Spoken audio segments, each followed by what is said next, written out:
On today's show, after more than a week of waiting, the Dejounte Murray deal is now finalized. He is on the way to New Orleans. The Hawks get Dyson Daniels, Larry Nance, some picks, and some other stuff that we'll talk about on today's podcast. And we'll get into also the rest of the roster, Reese Shea's new rookie scale contract, some comments from Jalen Johnson, and more. And all of that is coming up.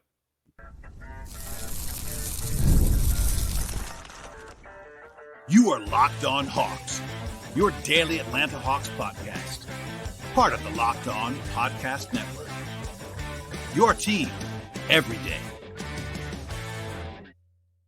Hello, friends. Welcome to episode 1760 of the Locked On Hawks podcast. I am your host, Brad Rowland, coming to you deep into the night here on a Saturday evening into Sunday in early July. And today's podcast is brought to you by the folks at FanDuel Sportsbook. This summer, FanDuel is hooking us all up. Yes, everybody, all customers with a boost or a bonus daily.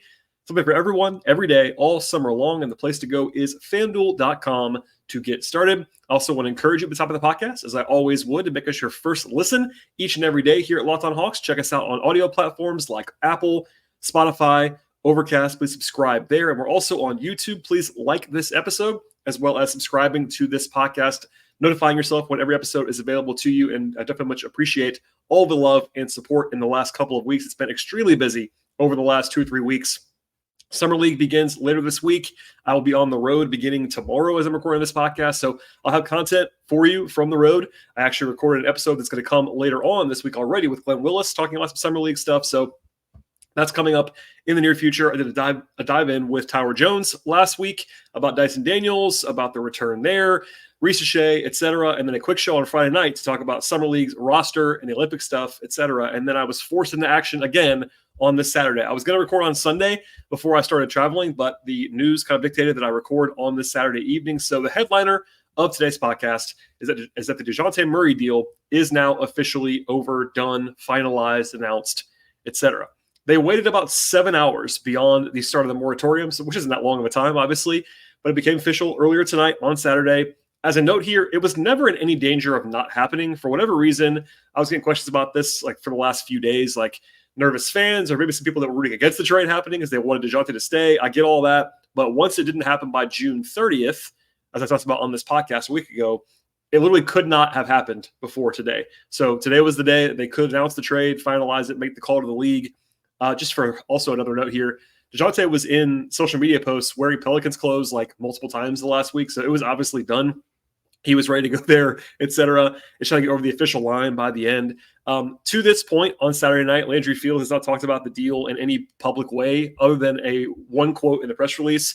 Again, because they had to wait for the deal to be finalized, they couldn't talk about it, couldn't have media availability. I'm sure Landry will be talking at some point in the near future. I'm not sure where it will be, either in Vegas or on Zoom or something, TBD on all that. But he did include a quote in the announcement, which I'll read to you now. Quote, "Our goal was to build a contending team that can compete deep into the playoffs. It became evident after further analysis and evaluation this offseason that we needed to reshape our roster and regain assets that would allow us to further build out our team. It is certainly difficult to trade a player like DJ, but we knew it was best for our organization to move forward this way. We wish he and his family only the best." End quote. So not super candid, but still kind of an acknowledgement from Landry that they kind of wanted to restock the cupboard there. Regain assets that would allow us to further build out our team is the quote there from Landry. Notable, obviously that was part of the equation here, as I talked about a lot. And if you missed any of the analysis I did on the Murray trade, it is very much available for you in this same podcast feed over the last week and a half. But as I sort of, in short version, I will tell you now, the theory of this deal is that Murray and Trey didn't work together, which everyone kind of understood. And while Murray is really good, they kind of had to make the choice there. He was the one they chose to send out. They got 2 real first-round picks, including one with a lot of upside in that Lakers pick, plus a guy that I really like in Daniels, who's a young lottery pick, defender, etc. Larry Nance is a rock-solid role player, and for me, a pretty decent return for Dejounte. So there you go on that. But that's all that for now. I did talk about it several days ago, but they kind of agreed to this deal in late June, and I fully acknowledge at this point in time, if it wasn't done by the end of the league year in 2023-24, it was going to be a little bit interesting because it wasn't going to work exactly how it was reported in the new league year. And without getting into all the machinations there, it's because Dejounte has the league's largest trade kicker, where he's actually going to get paid an extra $12 million because he got traded. And congrats to him on that. Just for the record here, the Hawks had to actually pay that number. So Atlanta pays the actual money to Dejounte because they signed the contract, but the money goes on the Pelicans' salary cap sheet. So obviously on the outside, even from my standpoint, for fan standpoint, it doesn't matter who the Hawks cut a check to. What matters is the salary cap, and on the cap, it goes to the Pelicans. Keep that in mind.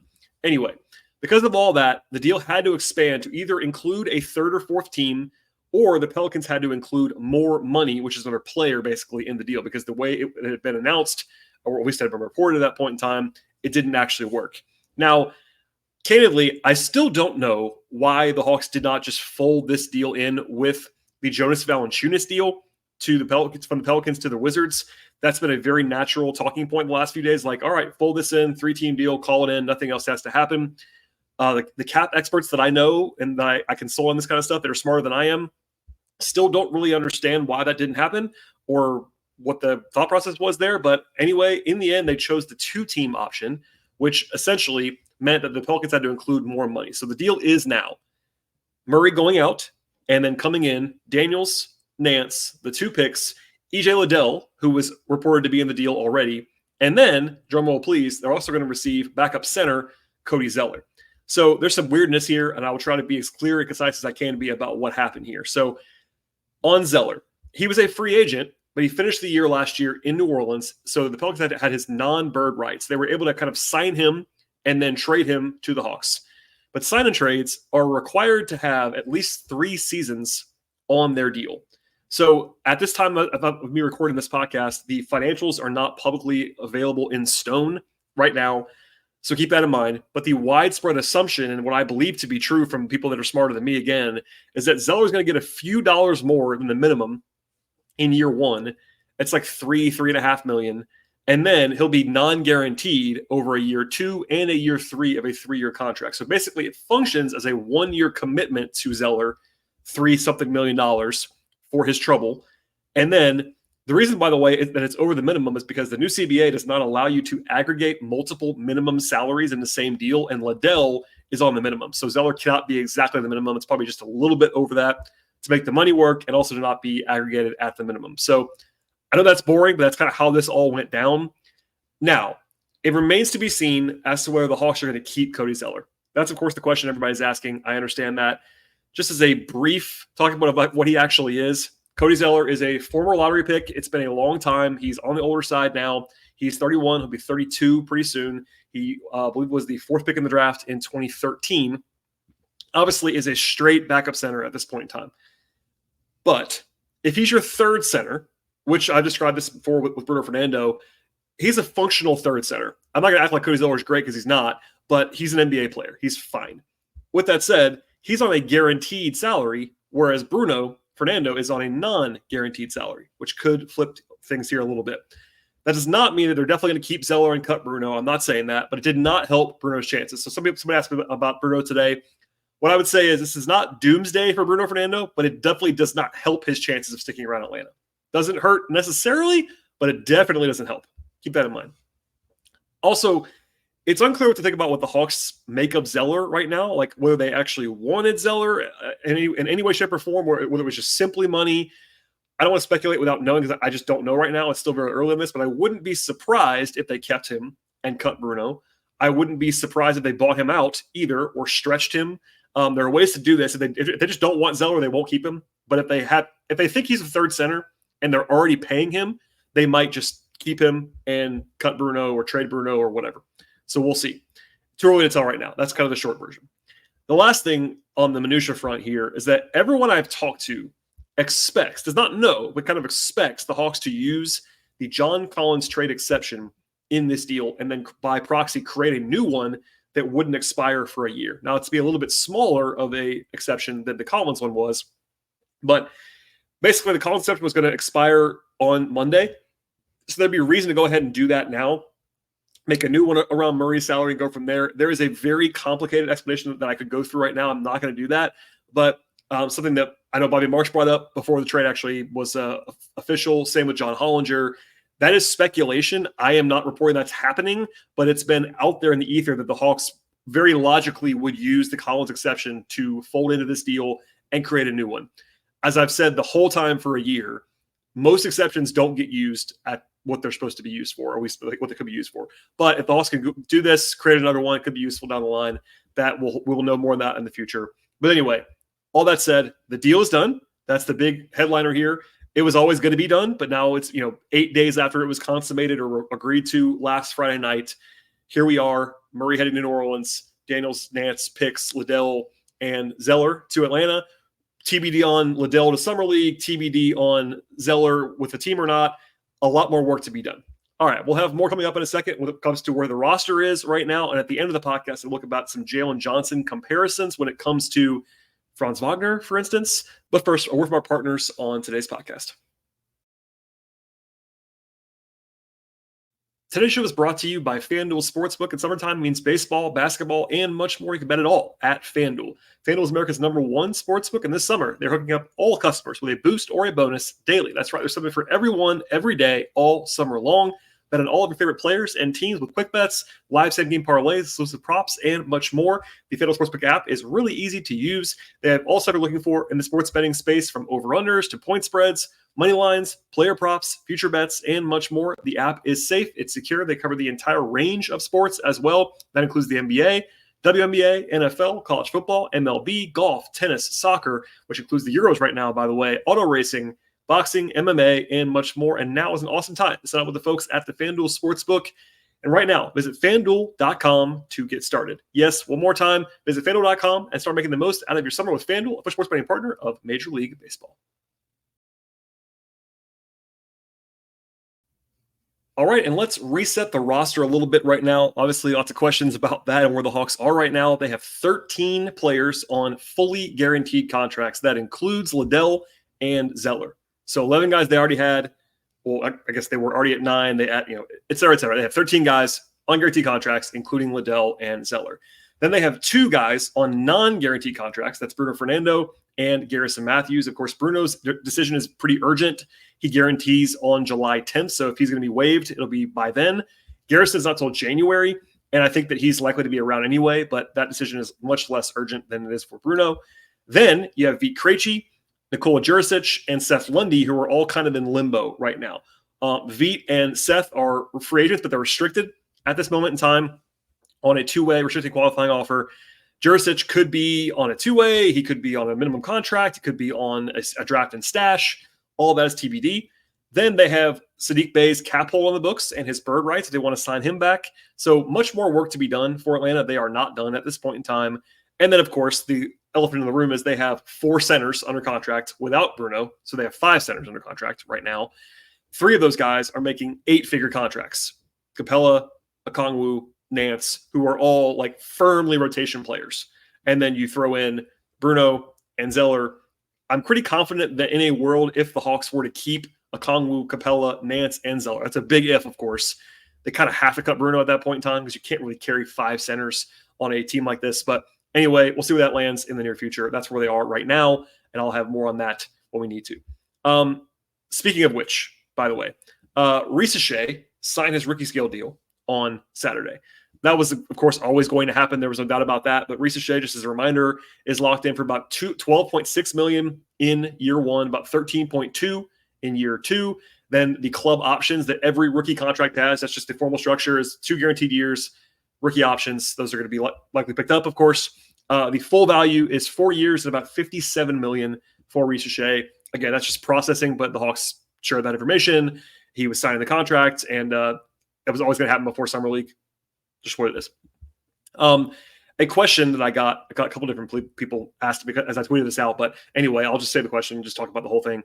On the Hoop Collective podcast, which is from ESPN on Friday, Brian Windhorst, who's very plugged in, said very plainly that the Hawks, quote, weren't interested in taking Brandon Ingram, end quote, in the Dejounte deal with the Pelicans.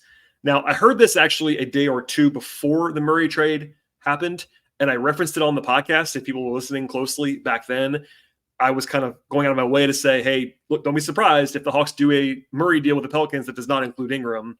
I'd already heard that was probably going to happen. Anyway, Ingram wants a max, or at least a very close to the max extension, and no one in the league right now is itching to give him that. He might be traded to someone in the near term, but just to be very short on this, he's a very good player. but also isn't like an elite top 25 player in the league kind of guy. So he's in that tricky range where it would not be crazy to pay him the max, but it's risky because he's already not very durable. Like he misses like 25 games a year, almost every year, for instance, and he's not like an uber elite player. So if you're not sold on him 100%, it's hard if you're the Hawks or any team to trade for him on an expiring contract, which is about to be going into his last year. And Ingram's side, again, has been pushing for an extension pretty big. So if you're going to trade for him, you got to be ready to pay him. And if you're not, you don't want to trade for him, basically. So obviously, if you can get him for a little bit less than the max, then maybe sure. But even then, the Hawks might have had a hard time fitting him into their financial plans, given that to this point, they haven't paid the tax and won't pay the tax. Plus, Jalen's about to have a big salary. Lots of noise there, let's just say. So in the end, I've covered all this before, but since a lot of people were asking about this after I tweeted it out on Saturday, people were questioning the Hawks taking this package with Daniels and Nance and the picks. I'm not going to convince anyone either way, but I had heard the Hawks didn't really want Ingram, and you can disagree with that. But if you didn't want Ingram, this is the way to do it with the Pelicans. And they wanted Murray. And again, this is a national report saying just flatly, plainly, the Hawks were not interested in Ingram. So it wasn't like a one for the other. They just didn't want Ingram, it seems like. And Ingram's still available. So people keep asking me, like, could it still happen? I guess if the price came down or whatever, maybe it could still happen. But for now, that answers that. And by the way, like, I think that's fine. I talked about this before the deal happened. If they had traded for Ingram, it would have been reasonable to me to kind of make that bet. But if they weren't interested, there it is. Okay, we'll have more in a second. In fact, I'll close the show with some questions I've been getting about Franz Wagner, Scotty Barnes, etc., and Jalen Johnson, how those things kind of cross over to end the podcast. But first, over from our partners on today's show.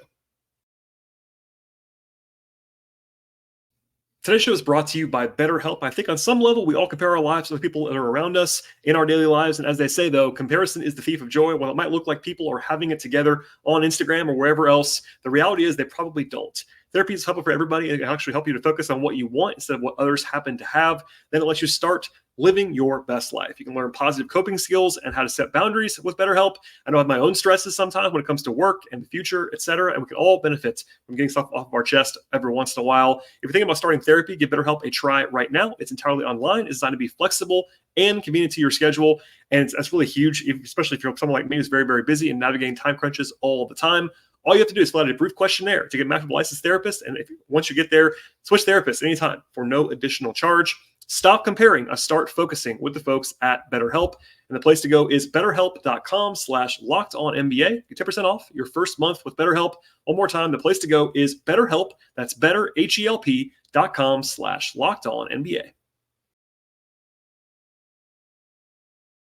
All right, and before we get out of here, some questions I've been getting about Franz Wagner's extension and Scotty Barnes' extension and the impact there on Jalen Johnson. So if you missed this, Franz Wagner of the Magic agreed to a 5-year max rookie extension a few days ago as I'm recording this podcast, maybe a day or two ago.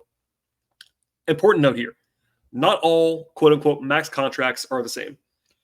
So to borrow a term from Brian Windhorst at ESPN, he refers to it as the fun max or the rookie max, for instance. It's the 25% max.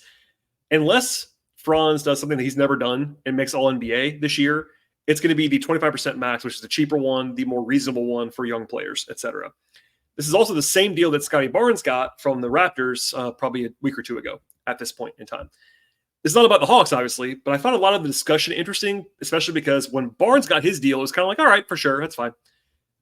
And then when Franz got his deal, there was like weird outrage about it. And yeah, I think Barnes has been a little better, but not by that much. And honestly, I'll say this, neither Barnes nor Franz are max guys, like no-brainers for me. I think, generally speaking, teams act too quickly to hand these rookie maxes out. And usually it works out okay because guys are good. It is what it is. But like, I don't think either one of those guys is a no-brainer max player. And for me, the way that I think about extensions, if it's not a no-brainer, I don't do it, essentially. Because what's the worst that can happen? Essentially, they blow up this year and they still sign a max contract. Maybe it's for 4 years instead of 5. I get all that, but I wouldn't have done that if it's me. Anyway. In general, some teams are not hesitant to negotiate. Some teams are, and I think the Magic just kind of gave him what they wanted. But anyway, how does it reflect on Jalen Johnson is the question. And basically, I would say literally I got 6 questions in the first like 10 minutes comparing the two between Franz and Jalen, and wondering if Johnson will get the max now because Franz did.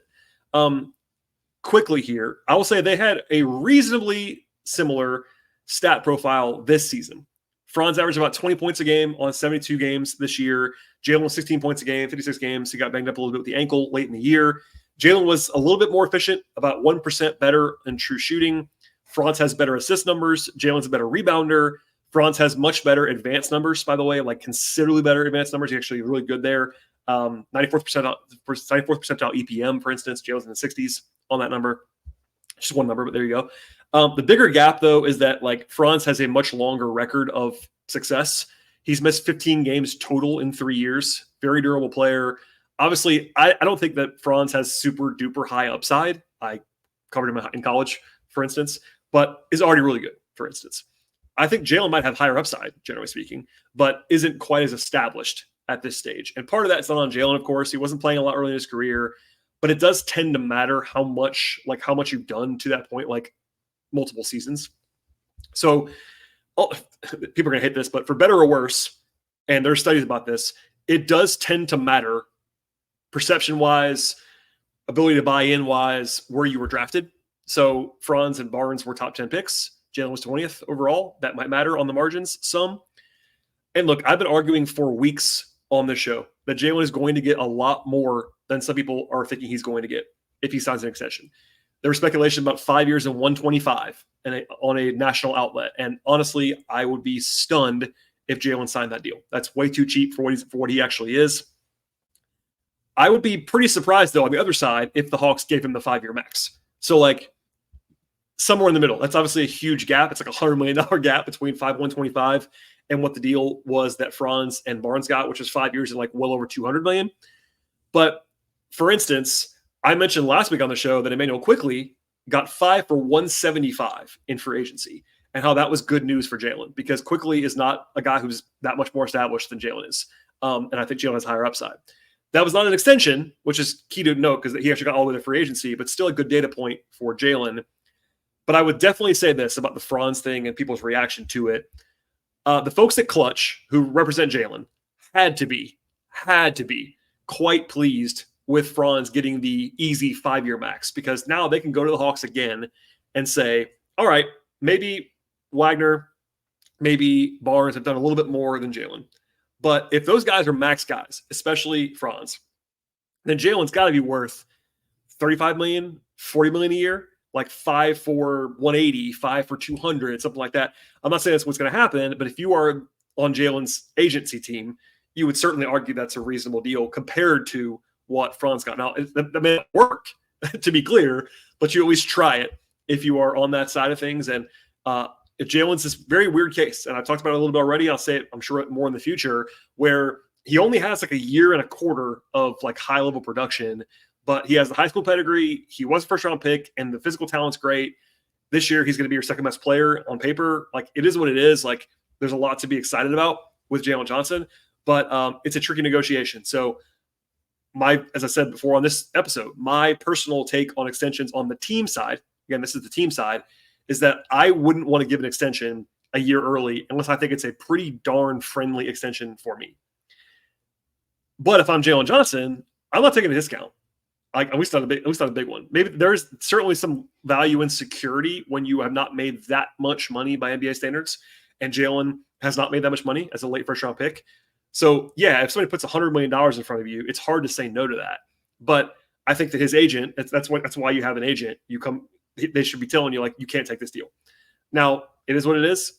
In the end, the player can take whatever he wants. But I will be surprised if it is anything less than $30 million a year. If it gets done, again, if it gets done, it may not. It might go all the way to October. It's a very long runway here in rookie extensions. I'm not going to talk about this a lot in the future for a little while if it doesn't get done anytime soon. But because of the Franz deal created, like, literally people asking me a ton of questions in a row, I want to talk about it. And I had a good opportunity tonight because there wasn't much to talk about other than the Murray deal being finalized. So we'll see how much it impacts Jalen in the future. But if anything, I'll say this: Franz getting that deal is good for Jalen. Same with Quickley, same with Barnes. Those are all good data points for Jalen Johnson. And I'll leave it there. All right. That's all I have on today's, not really emergency podcast, but weekend edition going into Monday. If nothing happens on Sunday, I will not record on Sunday because I'm going to be traveling. TBD, I'll be flying around, and it is what it is. But if something happens, then I will do my best to record. It might be late night Sunday because I am traveling, but I'll have content between now and the Hawks opener on Friday night. I teased it before, but I already recorded a show that I'll be waiting until later on this week to release with Glenn Willis of ATL 29. It's kind of a more of a deep dive summer league preview, talking about Risa Shea and Jurisic and Bufkin and Gay in particular, and how that's all going to look in the coming days. Plus, a little bit probably some news and notes stuff. I'm sure something will happen news-wise between now and the game on Friday. And by the way, it is this Friday, Risa Shea versus Sar in Vegas. I'll be courtside for that one, so I'll have a little look ahead to that. Then obviously the post-game reaction after that one's over. So stay tuned. Please subscribe to this podcast anywhere you might find your podcasts. If you're watching on YouTube, please like this episode, and please subscribe and turn on that notification bell to have a new show in your feed whenever we have one. Also, please subscribe to the show on audio platforms, Apple, Spotify, Overcast. Ratings and reviews very much appreciated. Follow the show on Twitter/X at Locked On Hawks. Follow me there if you'd like to at BT Rowland. I also write about the Hawks and share some extra bonus stuff at patreon.com/BT Rowland. Thanks for listening. Enjoy the rest of your weekend. We'll see you all next time.